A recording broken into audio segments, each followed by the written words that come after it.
A black single father, a flooded highway, a young woman abandoned in a wheelchair during a thunderstorm. What Terrence Blake discovered that violent September evening wasn't just a case of neglect. It was a carefully orchestrated murder plot that had been months in the making. A plot that would have succeeded if he hadn't missed his exit and taken the old service road. This is the story of how one decision to stop in the rain changed 4 lives forever. Before we continue, please tell us where in the world are you tuning in from. We love seeing how far our stories travel. The rain was biblical. That's the only way Terrence could describe it as he gripped the steering wheel of his 10-year-old Nissan Altima, squinting through a windshield that his wipers could barely keep clear despite working at maximum speed. He was driving home to Memphis after a grueling 12-hour shift managing the warehouse at a medical supply distribution center, his back aching, his eyes burning from exhaustion, his mind already on the leftover pizza waiting in his refrigerator and the promise of collapsing into bed. His 17-year-old daughter, Kennedy, was staying at her grandmother's house for the week while school was on fall break, which meant Terrence had been pulling extra shifts, saving money for Kennedy's senior year expenses and the college applications that were coming up fast. At 43, he'd been a single father for 9 years, ever since his wife, Denise, had walked out when Kennedy was 8, deciding that motherhood and marriage weren't for her after all. She'd moved to California, sent birthday cards twice a year, and never looked back. So it had been just Terrence and Kennedy against the world, figuring it out together, building a life that was modest but stable, filled with love even when money was tight. Tonight was supposed to be simple. Highway 51 straight into Memphis, 40 minutes door to door, pizza and basketball highlights and sleep. But construction had closed 2 lanes near South Haven, backing up traffic for miles, and Terrence had made a split-second decision to exit onto Old Shelby Road, a 2-lane route that paralleled the highway through rural DeSoto County. It would add 15 minutes to his drive, but it beat sitting in gridlock watching his gas gauge drop. The service road was nearly deserted at 9:30 on a Tuesday night, just Terrence's headlights cutting through sheets of rain that the Weather Service had been warning about all day, the remnants of a tropical storm that had torn through the Gulf Coast and was now dumping historic rainfall across Mississippi and Tennessee. The forecast had said flooding was likely, rivers overflowing their banks, roads becoming impassable. People were supposed to stay home if they could. But Terrence had bills to pay and a daughter to support, so he'd worked his shift and now he was driving home through conditions that were getting worse by the minute. That's when he saw her. At first, Terrence thought it was debris. A shopping cart, maybe, or a piece of furniture that had blown off someone's truck. But as his headlights swept across the figure hunched on the shoulder of the road, his mind processed what he was actually seeing, and his foot hit the brake so hard. His tires skidded on the wet pavement. A young woman, maybe mid-20s, sat slumped in a wheelchair about 20 feet off the road, rain hammering down on her with such force that Terrence could see it bouncing off her shoulders. She wore what looked like a thin cotton dress, completely soaked through, her dark curly hair plastered to her head and face. Her arms were wrapped around herself, and even from inside his car, Terrence could see the violent shivering that racked her small frame. There was no car nearby, no house lights visible through the darkness and rain, no indication of how she'd gotten there or why she'd been left alone on a deserted road in the middle of a dangerous storm. Terrence pulled onto the shoulder and threw the car into park, his hazard lights flashing red patterns through the downpour. He grabbed the emergency blanket from his trunk, the one he'd bought years ago and never needed until this exact moment, and pushed his door open against wind that tried to slam it back shut. The rain hit him like a physical attack, cold and brutal, soaking through his work clothes in seconds. He ran to the woman, his boots splashing through water that was already pooling on the uneven shoulder, and dropped to his knees beside her wheelchair. Miss, can you hear me?" He shouted over the roar of the storm and the thunder that rumbled like artillery overhead. The woman's head lifted slowly, and Terrence found himself looking into brown eyes that were clouded with cold and fear and something that looked like complete resignation. She was young, probably 24 or 25, with delicate features and skin several shades lighter than his own. She was beautiful even in her current state, or would have been if she wasn't half frozen and clearly traumatized. "Help me," she whispered, her voice so faint that Terrence had to lean in close to hear it. "Please help me. I thought I was going to die out here." The words hit Terrence like a punch to the chest. "I've got you," he said firmly, already wrapping the emergency blanket around her shoulders. "You're safe now. My name is Terrence. What's your name?" "Maya," she managed through chattering teeth. "Maya Hartwell." "Okay, Maya. I'm going to get you into my car where it's warm, and then we're going to figure out what happened. Are you hurt anywhere? Any pain?" She shook her head weakly, but Terrence could see she had no feeling or movement in her legs. Paralyzed, he realized, which explained the wheelchair. Questions flooded his mind, but the first priority was getting her out of this storm before hypothermia set in. Terrence scooped Maya out of the wheelchair with careful efficiency, surprised by how light she was, like carrying a child and feeling the tremors that ran through her body with every shiver. He carried her to his car and settled her in the passenger seat, cranking the heat to maximum and angling the vents toward her. Then he ran back for the wheelchair, collapsing it with fumbling hands made clumsy by cold and adrenaline, and shoved it into his trunk. By the time he climbed back into the driver's seat, he was as soaked as Maya, water dripping from his hair and clothes, pooling on the floor mats. But the heater was already blasting warm air into the cabin, and Maya had pulled the blanket tight around herself, her shivering beginning to subside just slightly. "How long were you out there?" Terrence asked gently, pulling back onto Old Shelby Road. He needed to get her somewhere warm and dry, needed to call for help, needed to understand what the hell had happened. 3 hours, Maya said, her voice stronger now but still shaking. "Maybe longer. My phone died after the first hour. I tried to wave down cars, but only 3 passed and none of them stopped. I thought I was going to die. I really did. 3 hours in this storm." Terrence felt anger flash hot and immediate through his chest. "Who left you here, Maya? What happened?" She turned to look at him, and in the dashboard lights, Terrence saw tears mixing with the rainwater on her face. "My brother," she said, and the way she said it, with such pain and disbelief, made Terrence's hands tighten on the steering wheel. "My brother and his girlfriend, they said we were going to dinner in Memphis. They said they wanted to spend time with me, but they didn't. They wanted me gone." Terrence drove in silence for a moment, processing the words. A brother. Abandoning his disabled sister on a deserted road in a dangerous storm.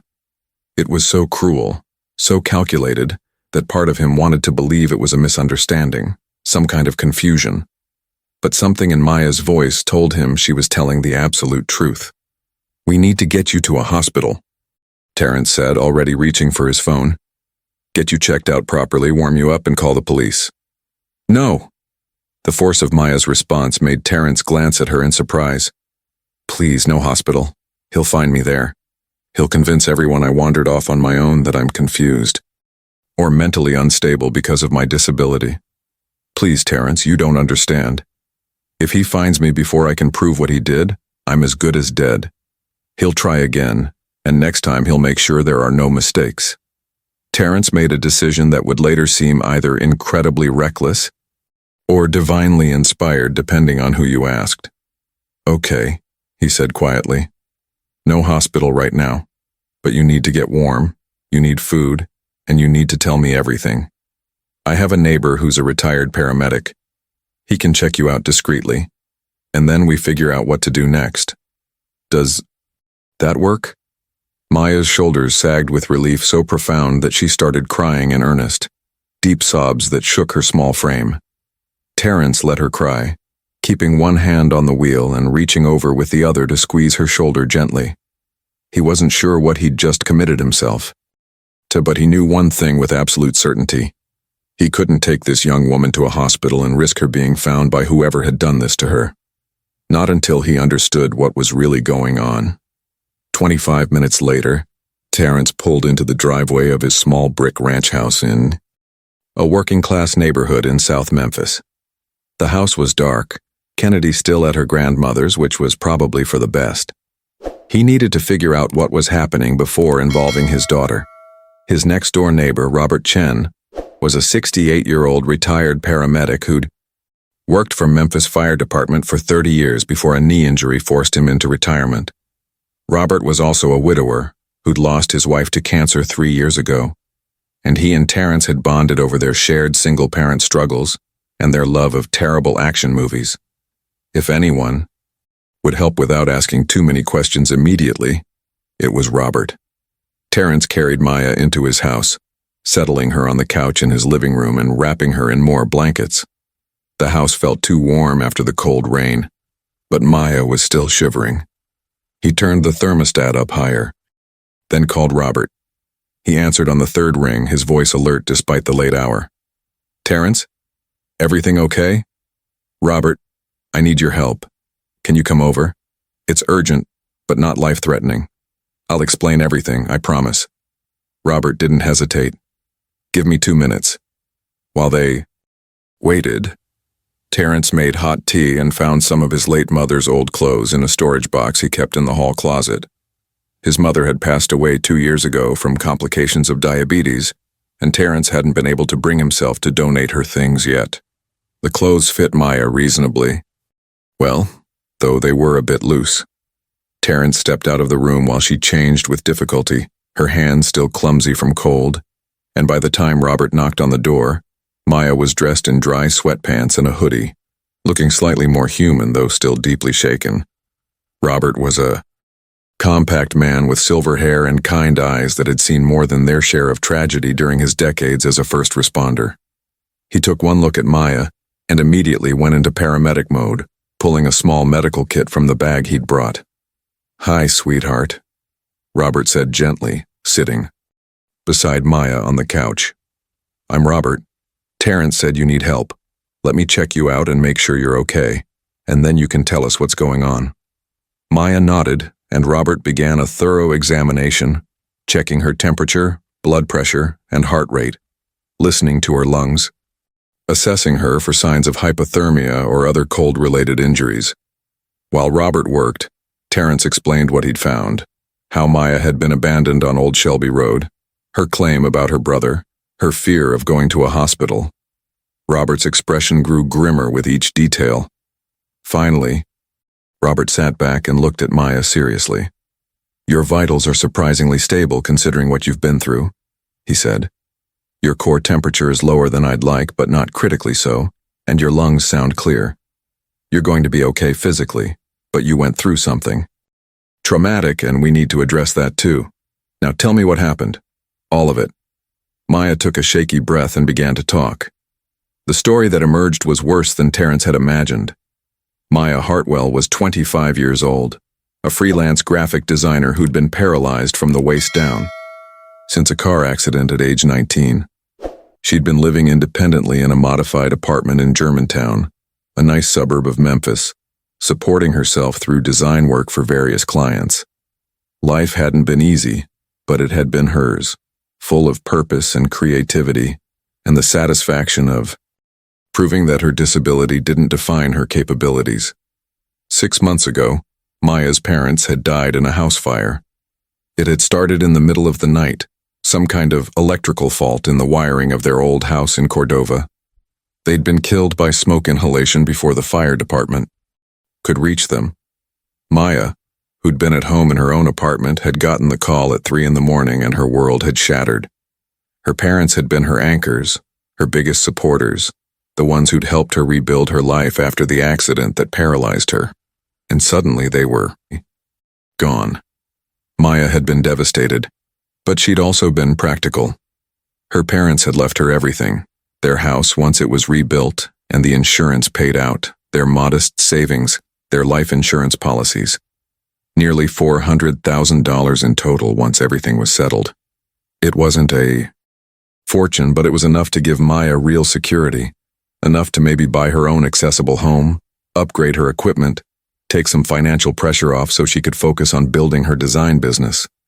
"My brother Cameron is 5 years older than me," Maya explained, her voice growing steadier as she talked. "He's always been the charming one. the smooth talker. When our parents died, he immediately stepped in to help me handle everything. The funeral arrangements, the insurance claims, the estate paperwork. I was grieving and overwhelmed, and it seemed like he genuinely cared. I thought, maybe losing Mom and Dad had changed him, brought out a better side. Robert and Terrence exchanged glances.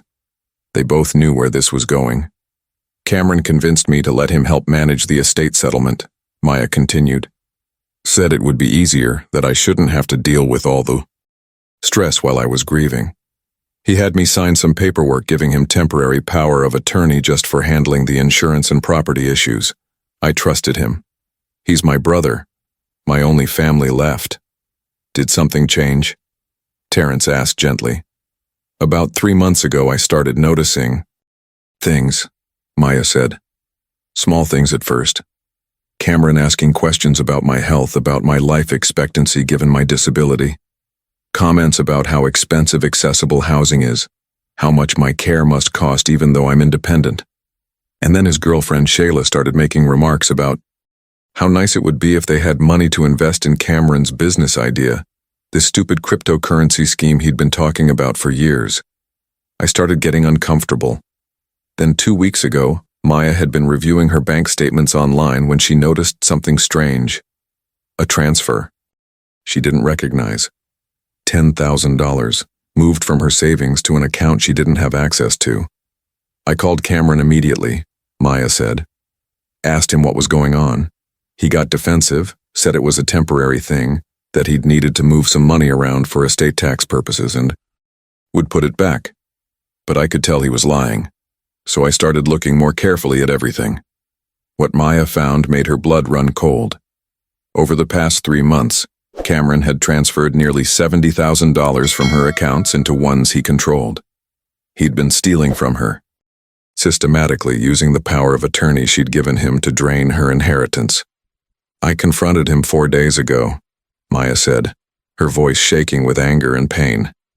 Told him I knew what he'd been doing, that I was going to report him, that I was revoking the power of attorney and getting a lawyer. He tried to deny it at first, then he got angry. Said I didn't understand business, that he was investing the money for my benefit, that I was being ungrateful after everything he'd done for me. We had a huge fight, and I told him I never wanted to see him again. She'd thought that was the end of it. She'd contacted a lawyer, started the process of getting her money back, filed a report with the bank about the unauthorized transfers. She'd thought justice would be served through legal channels. She never imagined Cameron would escalate to murder. This morning, Cameron had shown up at Maya's apartment. He'd been apologetic, almost in tears, saying he'd made terrible mistakes, that he was sorry, that he wanted to make things right. He'd asked if they could go to dinner, just the two of them, so he could apologize properly, and they could figure out how to move forward as family. I was stupid, Maya said, wiping her eyes. I wanted to believe he meant it. I wanted my brother back, so I said yes. Cameron and Shayla had picked Maya up at 6:30. They'd said they were taking her to a nice restaurant in downtown Memphis.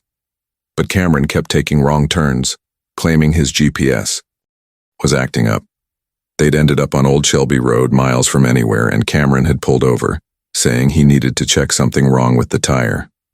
Shayla had suggested Maya get some fresh air while they looked at the car, said it would be good for her to stretch. They'd helped Maya into her wheelchair, positioned her carefully on the shoulder of the road, and then they'd just gotten back in the car and driven away.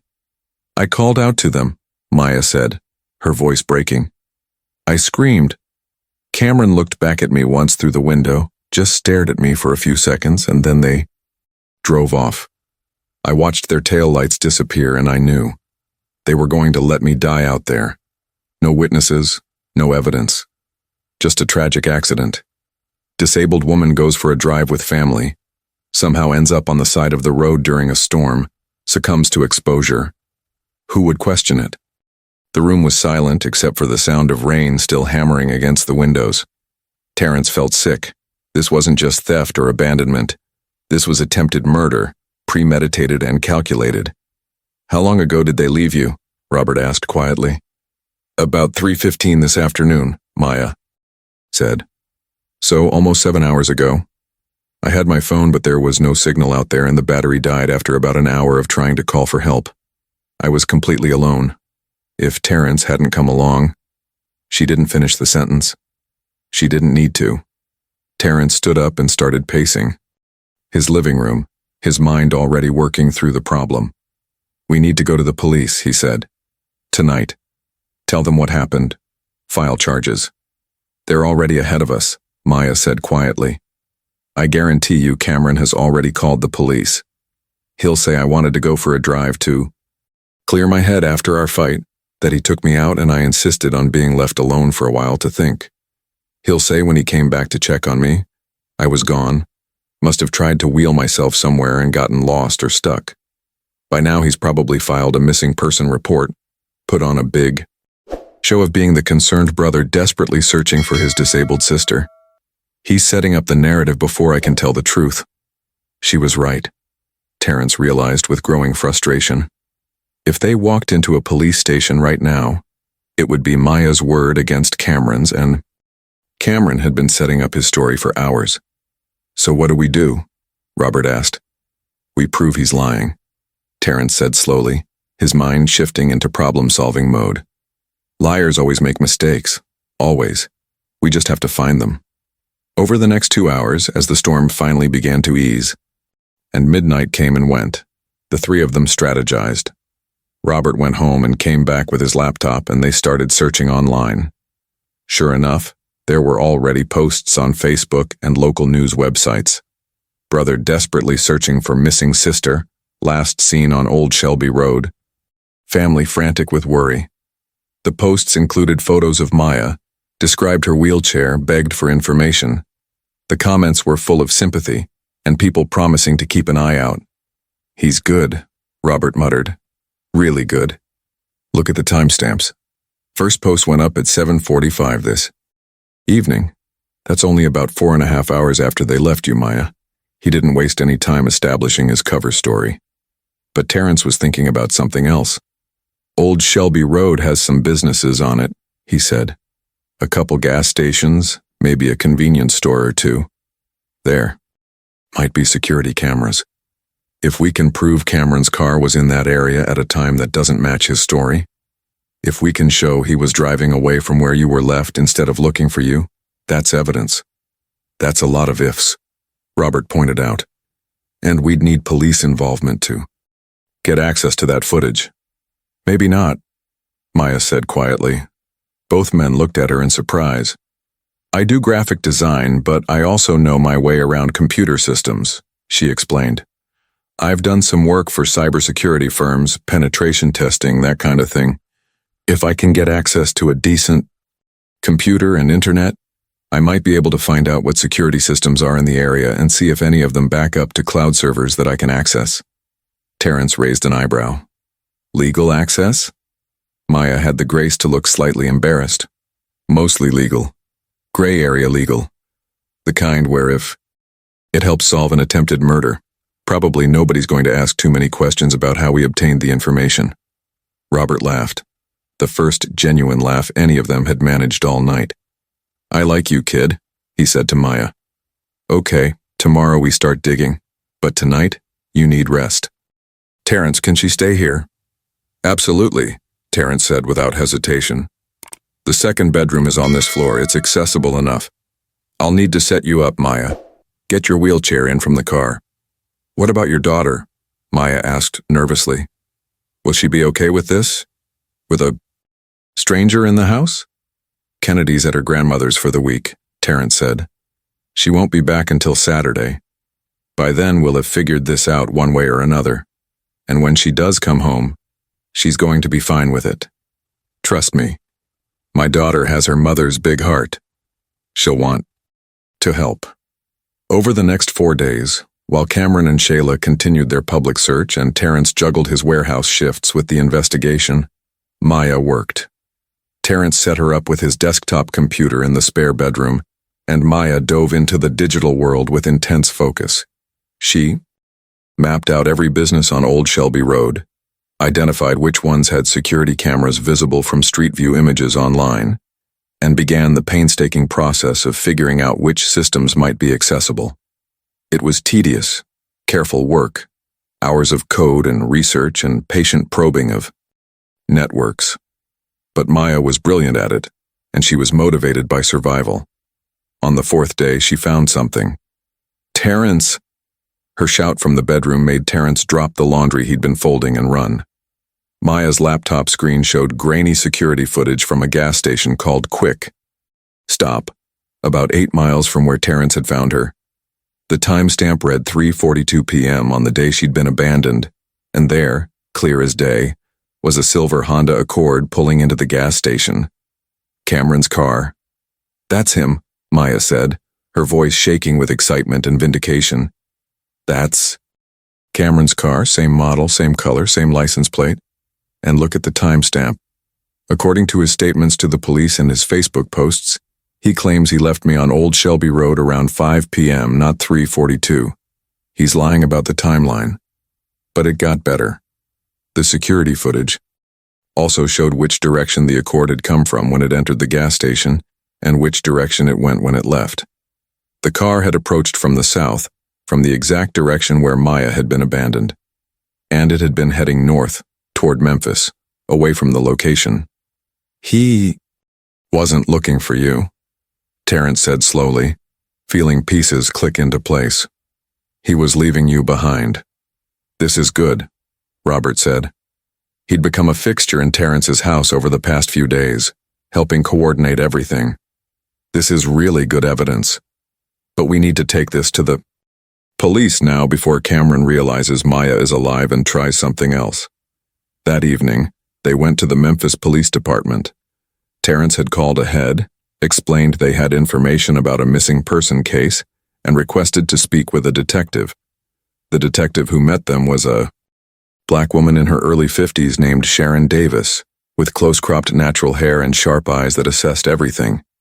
She listened to Maya's story with growing attention, making detailed notes, asking clarifying questions. When Maya showed her the gas station footage on her laptop, Detective Davis leaned forward with obvious interest. "Ms. Hartwell, this is significant evidence," Davis said carefully. "Very significant. I'm going to be honest with you. When your brother filed the missing person report, we had no reason to doubt his story. He seemed genuinely distraught, has been very cooperative with our search efforts, but this footage, combined with your testimony about the financial theft, paints a very different picture." "Can you arrest him?" Maya asked, her voice tight with hope and fear. "Will this be enough?" "For arrest? Maybe," Davis said. "For conviction? That's harder. A good defense attorney will argue the footage isn't conclusive, that maybe Cameron stopped for gas while searching, that the timestamp could be wrong. But it's enough to bring him in for serious questioning. Enough to get warrants for his financial records, his phone data, his car's GPS. History. Enough to start building a real case." "What about Maya's safety?" Terrence asked. "If Cameron finds out she's alive and talking to you, is she in danger?" Detective Davis's expression was grim. "I won't lie to you, Mr. Blake. If your brother is willing to abandon you to die, Ms. Hartwell, he might escalate if he feels cornered. We can offer some protection, but our resources are limited. Do you have somewhere safe you can stay?" "She's staying with me," Terrence said immediately. "For as long as she needs to." Davis nodded approvingly. "All right, here's what we're going to do. We're going to call Cameron Hartwell in for questioning tomorrow morning. We'll tell him we have new information about his sister's disappearance, but we won't tell him Maya is alive. Not yet. Let him think we're still investigating her as missing. People lie in predictable patterns, and if he doesn't know, we have proof he's lying. He'll contradict himself." "How long will this take?" Maya asked. "Days? Weeks? Depends how quickly he incriminates himself," Davis said. "But I promise you, we're taking this seriously. Attempted murder, financial exploitation of a vulnerable adult, these are major felonies. We're going to build the strongest case we can." The investigation took 3 weeks. 3 weeks during which Maya lived in Terrence's spare bedroom, learning to navigate his small house, slowly beginning to feel safe again. 3 weeks during which Kennedy came home from her grandmother's and immediately bonded with Maya, spending hours in her room talking about art and design and life, treating Maya not like a victim, but like a cool older friend. 3 weeks during which Terrence found himself looking forward to coming home from work, to the sound of Maya and Kennedy laughing in the kitchen, to the way Maya's face lit up when he walked through the door, to the conversations that stretched late into the night after Kennedy went to bed. And 3 weeks during which Detective Davis and her team methodically dismantled Cameron's story. The gas station footage was just the beginning. With warrants, they found more. They found Cameron's cell phone location data, which showed he'd been exactly where Maya said at exactly the time she said, and then showed him driving straight back to Memphis, not circling back to search. They found text messages between Cameron and Shayla from the weeks before. Messages discussing how they could use Maya's money, how frustrating it was that she'd discovered the theft, how everything would be simpler if Maya just wasn't around anymore. They found Cameron's Google search history from the night before he abandoned Maya. Searches for how long does hypothermia take and survival time in cold rain, and can wheelchairs sink in mud. They found financial records showing Cameron was nearly $80,000 in debt from failed business ventures and gambling, showing he was facing collection agencies and potential bankruptcy. The motive was crystal clear. He'd needed Maya's money desperately, and when she'd threatened to report him and take it back, he'd decided to eliminate the problem permanently. And most damningly, they found the location where Cameron claimed he'd last seen Maya, a rest area on Highway 51. That rest area had security cameras, and those cameras showed Cameron's car had never stopped there on the day in question. He'd driven straight past. When confronted with all this evidence in separate interrogations, Shayla cracked first. She broke down crying, said it had all been Cameron's idea, that she'd been afraid to say no to him, that she'd felt sick about what they'd done but hadn't known how to stop it. She agreed to testify against Cameron in exchange for a reduced sentence. Cameron, meanwhile, maintained his innocence right up until Detective Davis played the text messages and the search history. Then his story changed. He claimed it had been a moment of panic, that he'd been desperate, that he never really intended for Maya to die. He'd just thought someone would find her quickly and take her to a hospital. It was a pathetic defense, and nobody bought it for a second.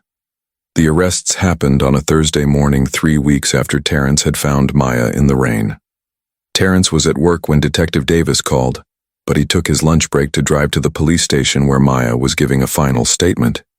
He found her in a victim services office, looking exhausted but lighter somehow, like a weight had been lifted. "It's over," she said when she saw him, and she started crying. "They've been charged. Attempted murder, financial exploitation, conspiracy, kidnapping. The DA said with Shayla's testimony and all the evidence, they'll probably take plea deals, but if they don't, she's confident about conviction. It's really over, Terrence." Terrence sat down beside her and pulled her into a hug, feeling her shake with relief and residual fear and a dozen other emotions. "You're safe now," he said quietly. "You're safe, and they're going to pay for what they did." "I don't know how to thank you," Maya said, pulling back to look at him with eyes that were red from crying but also filled with gratitude. "If you hadn't stopped that night, if you hadn't believed me, if you hadn't let me stay in your home and helped me fight back, I'd be dead. Cameron would have gotten away with murder and stolen everything my parents left me. You saved my life, Terrence. You and Robert and Kennedy, you saved me in every way that matters. You saved yourself," Terrence said firmly. "You're the one who found the evidence. You're the one who refused to give up. I just gave you a safe place to work from. You gave me more than that," Maya said softly. "You gave me a family when mine tried to kill me. You gave me hope when I'd lost it. You gave me a reason to keep fighting." Something passed between them in that moment, something that had been building over the past 3 weeks, but neither of them had been willing to acknowledge. Terrence cleared his throat, suddenly nervous. "Maya, when this is all settled, when the trial is done and you've got your money back and you're figuring out what comes next, I want you to know that you're welcome to stay with us as long as you want. Kennedy loves having you around, and He trailed off, not quite sure how to say what he was feeling. And you? Maya prompted gently, a small smile playing at her lips. And I've gotten used to you being there, Terrence admitted. I like coming home. To you. I like the way you and Kennedy gang up on me about my terrible taste in movies. I like the way you laugh at my jokes even when they're not funny. I like you, Maya. More than I probably should given the circumstances, but I can't help it. Maya's smile grew. Terrence Blake, are you telling me you have feelings for me? I'm saying I don't want this to end when the case is over, Terrence said. I'm saying I want you to stay, not because you need protection or a place to live, but because I want you in my life, in our lives, if that's something you might want too. For a moment, Maya just looked at him, and Terrence worried he'd misread everything, that he'd ruined the friendship they'd built by pushing for something more. But then Maya reached out and took his hand, lacing her fingers through his. I want that too, she said quietly. I've been afraid to say anything because I didn't want you to think I was only interested because you saved me, or because I'm grateful, or because I didn't have anywhere else to go. But Terrence, it's none of those things. I care about you. I think I'm falling in love with you. You're kind and strong, and you make me feel safe in ways I've never felt before. You see me as a whole person, not just my wheelchair or my disability or my trauma. You just see me. Terrence kissed her. He'd been thinking about it for days, wondering if he was crazy for developing feelings for someone he'd met under such circumstances, but the moment his lips touched hers, he knew it was right. She kissed him back with a certainty that made his heart race, her free hand coming up to cup his face. When they finally broke apart, both of them were smiling. So what happens now? Maya asked, her hand still on his cheek. Now we take it slow, Terrence said. We figure it out together. No pressure, no rushing. We're already living together, which is probably doing this backwards. But nothing about our relationship has been conventional so far. I like unconventional, Maya said, and kissed him again. The legal proceedings took months to resolve. Cameron and Shayla both ended up taking plea deals. Cameron getting 22 years for attempted murder and related charges. Shayla getting 8 years for her cooperation and lesser role. The civil case to recover Maya's stolen money moved more quickly, and within 4 months Maya had full access to her accounts again, plus damages for what Cameron had put her through. She insisted on contributing to Terrence's household expenses, upgraded the house to be fully accessible with proper ramps and bathroom modifications, and even helped with Kennedy's college fund, despite Terrence's protests. But more importantly, over those months, the three of them became a family. It wasn't immediate or easy. There were adjustments to make, boundaries to establish, difficult conversations about expectations and fears and what they all needed. But Maya fit into their lives like she'd always been meant to be. There. She helped Kennedy with her college applications, offering a designer's eye for layout and presentation. She taught Kennedy to cook vegetarian meals after Kennedy decided to try going meat-free. She sat through Kennedy's volleyball games and cheered louder than anyone else in the stands, and somewhere between the court dates and the family dinners and the quiet evenings watching terrible movies on the couch, Terrence fell completely in love. It terrified him. He'd been alone for so long, focused entirely on raising Kennedy and providing for her, that he'd forgotten what it felt like to want something for himself. But Maya wasn't a distraction from his life or his daughter. She enhanced both. She made Kennedy laugh, made Terrence remember how to be more than just a provider, made their modest house feel like a real home. 8 months after Terrence had found Maya in the rain on a warm May evening with the windows open and the smell of magnolias drifting in, he asked her to marry him. He did it in the living room, with Kennedy hiding in the hallway with her phone ready to film, and with Robert invited over to witness the moment. Maya Hartwell, Terrence said, kneeling beside you, her wheelchair with a ring he'd saved for 3 months to buy. You came into my life in the middle of a storm, and you've been my sunshine ever since. You've shown me what it means to be brave, to fight for what matters, to rebuild after tragedy.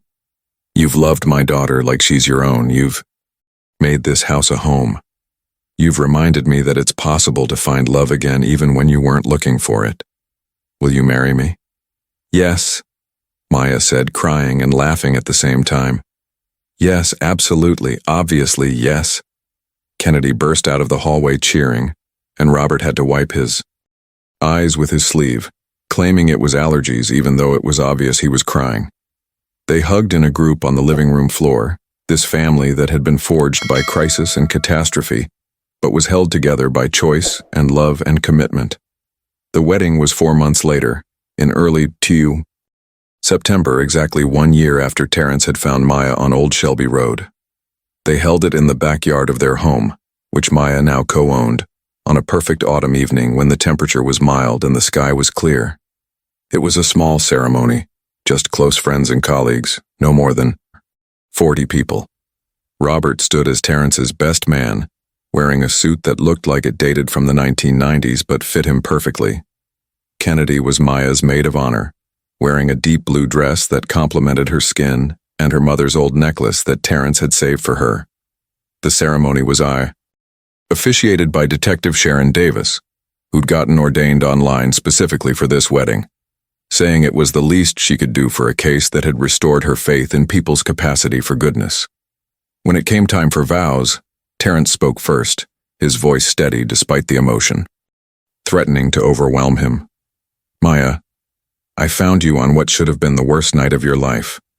But somehow, impossibly, you've given me the best year of mine. You've shown me that courage isn't about being fearless. It's about facing the darkness and choosing hope anyway. You've shown, Kennedy, what strength looks like, that it has nothing to do with what your body can do and everything to do with what your heart is brave enough to feel. You've filled our home with laughter and creativity and purpose, and you've reminded me that sometimes the greatest things in life come from taking one wrong turn at exactly the right time. I promise to be worthy of the gift you've given me, to protect you, cherish you, support your dreams, and love you with everything I am, every single day, for the rest of my life. There wasn't a dry eye among the guests. When it was Maya's turn, she spoke with a voice that was clear and strong. Terrence, you stopped when everyone else kept driving. You saw me when I was invisible to the world. You believed me when my own family had condemned me to die.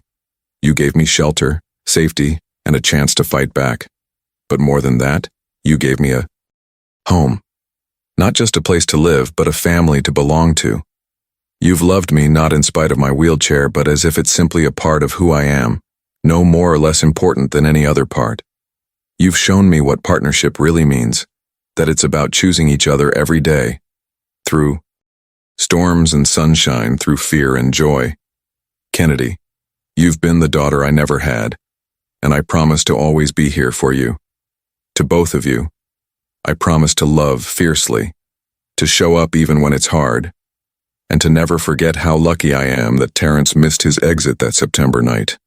When Davis pronounced them married and Terrence leaned down to kiss his new wife, Kennedy whooped and whistled and Robert had to sit down because his allergies were acting up again. The reception was simple and joyful, catered barbecue from Kennedy's favorite restaurant, music from a playlist Maya and Kennedy had spent weeks curating, toasts that made everyone laugh and cry. As evening fell and string lights came on overhead, Terrence found a moment alone with Maya near the makeshift dance floor Robert had helped him build. Happy? He asked, pulling her close, swaying gently to a slow song. Beyond belief, Maya said, resting her head against his chest. A year ago I was sitting in the rain alone, certain I was going to die. And now I'm here. I'm married to the best man I've ever known. I have a daughter who makes me laugh every day. I have friends, a home, a future. All because you stopped. I'll always stop for you, Terrence said, kissing the top of her head. Every time, every storm, for the rest of my life. They stayed like that for a while, wrapped in each other and in the impossible beauty of their story, while their family and friends celebrated around them. Later, that night, after the guests had left and Kennedy had gone to sleep at Robert's house to give the newlyweds privacy, Terrence and Maya sat on their back porch, watching lightning bugs blink in the darkness. The air was warm and still, the neighborhood quiet, the storm of a year ago just a memory. Do you ever think about that night? Maya asked softly. About how different everything would be if you'd stayed on the highway. Every day, Terrence admitted. Every single day I'm grateful for that construction that forced me onto Old Shelby Road. Grateful I was tired and not paying perfect. Attention when I missed the exit back to the highway. Grateful I was running just late enough to be in that exact spot at that exact time. Do you believe in fate? Maya asked. Like we were meant to find each other? Terrence thought about it carefully. I think fate gives us moments, he said. Slowly. Choice points where we can keep going or stop to help, but fate doesn't make us choose. We do that ourselves. I chose to stop that night. I chose to believe you. I chose to get involved even when it was complicated and scary. Those were my choices, not fate's. I'm glad you chose me. Maya said quietly. I'll choose you every single time, Terrence promised. Every storm, every crossroad, every moment of doubt. I'll always choose you. And he meant it. Because their story wasn't about fate or destiny or meant to be. It was about the choices we make when no one's watching. When it would be easier to keep driving when stopping might change our entire life in ways we can't predict. Terrence had chosen to stop. And in that choice, in that single moment of human compassion on a flooded September night, he hadn't just saved Maya's life. He'd found his future, his partner, his second chance at building something beautiful. Old Shelby Road is still there, winding through rural Mississippi past farms and gas stations. Rain still falls on it sometimes, washing the pavement clean, flooding the low spots, making it dangerous for travelers. And somewhere in Memphis, in a brick, ranch house with ramps and string lights and the sound of laughter, 4 people who found each other in darkness have built something bright and lasting. A family, a home, a life filled with purpose and love, and the quiet knowledge that sometimes the wrong turn is exactly right. Sometimes salvation comes with headlights in a storm. Sometimes it looks like a tired man driving home from work who sees someone in need and makes the hardest choice, the choice to stop, to care, to get involved. And sometimes, if we're very lucky, that choice leads not just to rescue, but to redemption, to new beginnings and second chances and the perfect, imperfect beauty of people who choose each other every single day. If this story reminded you that one decision can change everything, that kindness creates miracles, that choosing to help someone in need is never wasted, don't keep it to yourself. Like this video, share it with someone who needs hope today, and subscribe because every week we bring you stories that prove love, courage, and compassion can triumph even in the darkest storms. Sometimes all it takes is one person who refuses to drive past someone in need, one person who stops, one person who chooses to see another human being and says, I'm not leaving you here. And sometimes that one choice creates a family, a future, and a love story that proves the best things in life come not from careful planning, but from taking the wrong turn at exactly the right time.